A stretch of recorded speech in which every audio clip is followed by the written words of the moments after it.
നിഗൂഢമായിട്ടുള്ള സ്ഥലമാണ്. രാത്രി സമയങ്ങളിൽ ഇവിടെ ഒരു സ്ത്രീ പ്രത്യക്ഷപ്പെടും.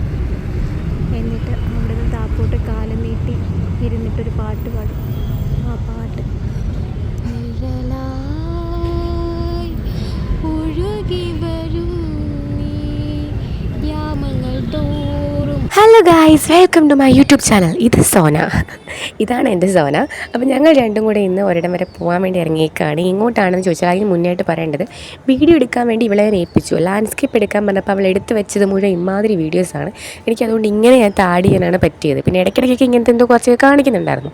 പിന്നെ വണ്ടിയുടെ ബാക്കിലിരുന്ന് എന്തൊക്കെയോ കുരുട്ടൊപ്പിക്കുകയായിരുന്നു അവൾ. അപ്പോൾ ഇടയ്ക്കത്തെ ഈ ഒരു വീഡിയോ ഏതോ കണ്ടപ്പോൾ എനിക്കാണെങ്കിൽ മറ്റേ ഇല്ല പാട്ട് ഓർമ്മ. ഇപ്പോൾ കണ്ടോണേ, ഇവിടുന്ന് ഒരു സൈഡിൽ നിന്ന് ഒരു വ്യൂ, പിന്നെ തിരിച്ച് ഇപ്പുറത്തെ സൈഡിൽ പോയിട്ട് വീണ്ടും ഒരു വ്യൂ. ഇത് സ്ലോ മോഷൻ ആയി കഴിഞ്ഞാൽ ഇല്ല പാട്ടിടായിരുന്നു. കരിങ്കാളിയല്ലേ കൊടുങ്ങല്ലൂർ വാഴട പെണ്ണാള് കടുവാളെടുത്ത്. കാരണം സ്ലോ മോഷൻ വേണ്ടി ഇവൾ എന്തൊക്കെയാണ് കാണിക്കുന്നത് എനിക്ക് തന്നെ അറിയാമല്ലോ. പിന്നെ പാട്ട് കയറ്റി കഴിഞ്ഞാൽ പിന്നെ സൂപ്പർമാനായി അവൾ. ഇതിനിടയ്ക്കും പാട്ട് കിടന്ന് വെച്ചു. പക്ഷേ ഈയിടയ്ക്ക് ഒരു വീഡിയോ ഞാൻ അതിൽ പാട്ട് കയറ്റിയപ്പോൾ 1 മിനിറ്റ് കൂടുതലുള്ള ലോങ് വീഡിയോ ആയതുകൊണ്ട് തന്നെ ഇത് വന്നു പോയി, കോപ്പിറൈറ്റ് വന്നു പോയി. ഇത് ഞങ്ങൾ പോകുന്ന വഴിക്ക് നമ്മുടെ ഭരണിയായിരുന്നു. ഇപ്പോൾ കുറച്ച് ദിവസമായി കഴിഞ്ഞ വീക്കിലെടുത്ത വീഡിയോ ആണ്. എഡിറ്റ് ചെയ്തപ്പോൾ ഇത്ര താമസിച്ച് പോയി ഗൈസ്. അപ്പോൾ അന്ന് ഉത്സവമായിരുന്നു അവിടെ നമ്മുടെ കൊയ്പ്പിള്ളേരേമ്മ അമ്പലത്തിൽ ഉത്സവമായിരുന്നു. അപ്പോൾ അതിൻ്റെ തിരക്ക് കാരണം ഞങ്ങൾ അപ്പുറത്തും ഇപ്പുറത്തും ഷോർട്ട് വഴി കയറിയൊക്കെയാണ് പോയത്. അപ്പോൾ ഇതുവഴി പോയി ഞാൻ പോകുന്ന കാര്യം പറഞ്ഞില്ലല്ലേ, ഞങ്ങൾ മിഥുവിൻ്റെ വീട്ടിലേക്കാണ് ഗൈസ് പോകുന്നത്. അപ്പോൾ ഈ വഴി ഞാൻ ആദ്യമായിട്ട് പോവാം. ആ റെയിൽവേ സ്റ്റേഷനല്ലേ നമുക്ക് പോകേണ്ടത് ഇങ്ങോട്ടേക്കായിരിക്കണം. നമ്മൾ ഇങ്ങോട്ടേക്ക് പോകുന്നത്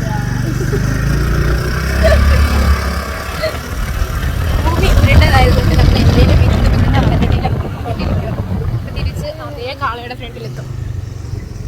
അപ്പോൾ പറഞ്ഞു വന്നതാണ്, വഴി തെറ്റിയില്ലായിരുന്നു. പക്ഷെ വഴി തെറ്റാൻ പോയി, പക്ഷെ വഴി തെറ്റിയില്ല ഗൈസ്. സൂര്യൻ അസ്തമിക്കാൻ ഇങ്ങനെ പൊക്കോണ്ടിരിക്കുകയായിരുന്നു ബാക്കിലേക്ക്. കാരണം വൈകുന്നേരമാണ് ഞങ്ങൾ ഇറങ്ങിയത്. അത് കൂടെയുള്ള 2 എണ്ണം പണിയുന്നതാണ്. വീഡിയോ എന്തായാലും കാണുമ്പോൾ അതുങ്ങളെ രണ്ടിനെയും ഞാൻ വല്ലാണ്ട് സ്മരിക്കുന്നു. രാവിലെ ഇറങ്ങാൻ വേണ്ടി നിന്നതാണ്. അപ്പോൾ ഒരുത്തി ഉച്ചയ്ക്ക് വരാൻ പറ്റുള്ളൂ എന്ന് പറഞ്ഞിട്ട് അവർ പറ്റിച്ചു ഗൈസ്. അങ്ങനെ ഞങ്ങൾ വഴി തെറ്റിയില്ല ഗൈസ്. ഞങ്ങൾ ഒടുവിൽ ഇപ്പുറത്തെ റോഡിൽ കൂടെ തന്നെ എത്തി കേട്ടോ. അതാണ് ആ വീഡിയോയിൽ നിങ്ങൾ ഇപ്പോൾ കാണുന്നത്. അങ്ങനെ ഞങ്ങൾ ഒടുവിൽ എങ്ങനെയൊക്കെയോ വഴി കണ്ടുപിടിച്ച് ലാസ്റ്റ്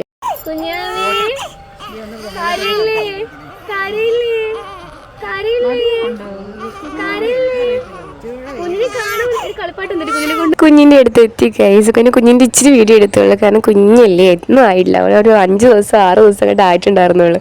അപ്പോൾ ഇത് ഞങ്ങൾ മിഥുവിനെ കാണാൻ മുറിയിലേക്ക് കയറിയപ്പെടുത്ത വീഡിയോ. അവിടെ എന്തൊക്കെയോ ഞങ്ങൾ സംസാരിക്കുന്നുണ്ട്. അതൊന്നും നിങ്ങളെ ഞാൻ കേൾപ്പിക്കുന്നില്ല, കാരണം വീട്ടിലേക്കൊക്കെ എടുത്ത് എങ്ങനെയൊക്കെ ആക്കി വെച്ചൊരു വീഡിയോ ആണ് കേട്ടോ. അപ്പോൾ ഇതാണ് നമ്മുടെ മിഥുവിൻ്റെ ഹസ്ബൻഡ്. ഞാൻ കുഞ്ഞിനെ കൊണ്ടുവന്നൊരു ചെണ്ട വെച്ച് കളിച്ചുകൊണ്ടിരിക്കുകയായിരുന്നു അവിടെ ഇരുന്നിട്ട്. അപ്പം അമ്മയും എല്ലാവരും വന്നിട്ടുണ്ടായിരുന്നു. അപ്പോൾ അതിനിടയ്ക്ക് മിഥുവിനോട് പ്രസവത്തിൻ്റെ വിശേഷങ്ങളും കാര്യങ്ങളെല്ലാം ഞാൻ ചോദിച്ചറിഞ്ഞു. എനിക്കതിനൊക്കെ നല്ല ക്യൂരിയോസിറ്റി ആയിട്ട് ഞാൻ എല്ലാം ചോദിച്ചറിഞ്ഞു. കാരണം ആദ്യത്തെ പ്രസവമല്ലേ ഞങ്ങളുടെ കൂട്ടത്തിൽ. അപ്പോൾ അവരോട് അക്കാരെല്ലാം ചോദിച്ചപ്പോൾ ചേട്ടൻ അവിടെ നിന്ന് ഓരോ കുരുട്ട് കാണിക്കുമായിരുന്നു. അങ്ങനെ ചേട്ടനോടും കുറേ നേരം സംസാരിച്ചു. പിന്നെ സോനയും ഞാനും കുറേ നേരം അവിടെ ഇരുന്നു. ഇതാണ് മിഥു കേട്ടോ, മിഥു. പിന്നെ അതിനിടയ്ക്ക് കുഞ്ഞിനുണ്ടായ തൊട്ടിൽ മറ്റേ മോളിൽ കെട്ടിയിടുന്ന കളിപ്പാട്ടായിരുന്നു അത്. അതിനകത്തൊന്നും സൗണ്ട് വരണില്ല എന്ന് പറഞ്ഞു. അപ്പോൾ ഞാനൊന്ന് എൻ്റെ ടെക്നിക്കൽ രീതിയിൽ ശരിയാക്കാൻ വേണ്ടി നോക്കി. പക്ഷെ ശരിയായില്ല, അത് വേറെ കാര്യം. കറങ്ങി, പക്ഷേ അതിനോട് ഒരു സൗണ്ട് കൂടെ കേൾക്കണമായിരുന്നു, കേൾക്കുന്നില്ലായിരുന്നു. പിന്നെ ഞാൻ തോൽവി സമ്മതിച്ചു. അങ്ങനെ ഞങ്ങൾ വൈകുന്നേരം ലേറ്റായി. അപ്പോൾ ഇറങ്ങാൻ പോയപ്പം ഒരുത്തി വന്നു. ഇവിടെ അല്ല ഞാൻ മുമ്പേ പറഞ്ഞത് കേട്ടോ. ഞങ്ങൾ പറഞ്ഞത് വേറെയാണ്. ഞങ്ങളൊരു 4 പേര് വേറെ ഉണ്ടായിരുന്നു. അപ്പോൾ അവർ വന്നില്ല. 2 എണ്ണം പിന്നത്തെ ദിവസം വരാമെന്ന് പറഞ്ഞു. അവർ പിന്നെ പോയി കണ്ടു ഗൈസ്. ഈ കഴിഞ്ഞ ഞായറാഴ്ച പോയി കണ്ടു. അപ്പോൾ ഇത് ചന്തു. അപ്പോൾ ചന്തു വരാൻ ലേറ്റായി. പിന്നെ ടാറ്റ പറഞ്ഞ് ഞങ്ങൾ പോന്നു. അസ്തമിക്കുന്ന സൂര്യനെ പിടിക്കാൻ വേണ്ടി സോന കുറേ നോക്കി, പക്ഷെ കിട്ടിയില്ല. അതും തോൽവി സമ്മതിച്ചു. പിന്നെ അവളെ കൊണ്ട് KSRTC സ്റ്റാൻഡിൽ കൊണ്ട് വിട്ടിട്ടാണ് എനിക്ക് പോകാൻ പറ്റിയത്. അപ്പം അവളുടെ കൂടെ പിന്നെ കുറച്ച് വീഡിയോ എടുത്തു. പിന്നെ ഞാൻ ഇൻട്രോയ്ക്ക് ഒരു വീഡിയോ ഇട്ടിരുന്നല്ലോ, അത് അവളുടെ ആ കുഞ്ഞ് സൗണ്ടാണ്. അതിനിടയ്ക്ക് ഞങ്ങൾ ആനയെ കണ്ടു ഗൈസ്. അത്രയേ ഉള്ളൂ ഗൈസ്. ഇന്നത്തെ സംഭവങ്ങളും കേമമായിരുന്നു. അപ്പം എന്തായാലും മിഥുവിൻ്റെ കുഞ്ഞിനെ കണ്ടു. അത്യാവശ്യം നല്ലൊരു വീഡിയോ ഞാൻ ഷോർട്ടായിട്ട് പിന്നെ ഒരു ദിവസം എടുത്ത്. അപ്പോൾ അതിന് കുഞ്ഞിനെ നല്ലോണം കാണിക്കാമായിട്ട് കുഞ്ഞായതുകൊണ്ട് ഞാൻ കുഞ്ഞിൻ്റെ വീഡിയോ എടുത്തുള്ളൂ, അതുകൊണ്ടാണ് കേട്ടോ. അപ്പോൾ ഞാൻ ഇൻട്രോയിൽ ഇട്ടുന്നൊരു കുഞ്ഞ് വീഡിയോ ഉണ്ടല്ലോ, ആദ്യത്തെ നിഴലായി, അത് അവളുടെ ആയിരുന്നു. സ്ഥലം വേറെ എവിടെയാണ്, നമ്മുടെ KSRTC സ്റ്റാൻഡിൽ തന്നെയുള്ള നമ്മുടെ ആ ഹോട്ടലിൻ്റെ ബാക്കിലുള്ള ഒരിത് വ്യൂ ആയിരുന്നു. അപ്പോൾ കണ്ടപ്പോൾ ഭയങ്കര നിഗൂഢ തോന്നി. അങ്ങനെ എടുത്തിട്ടതാട്ടോ.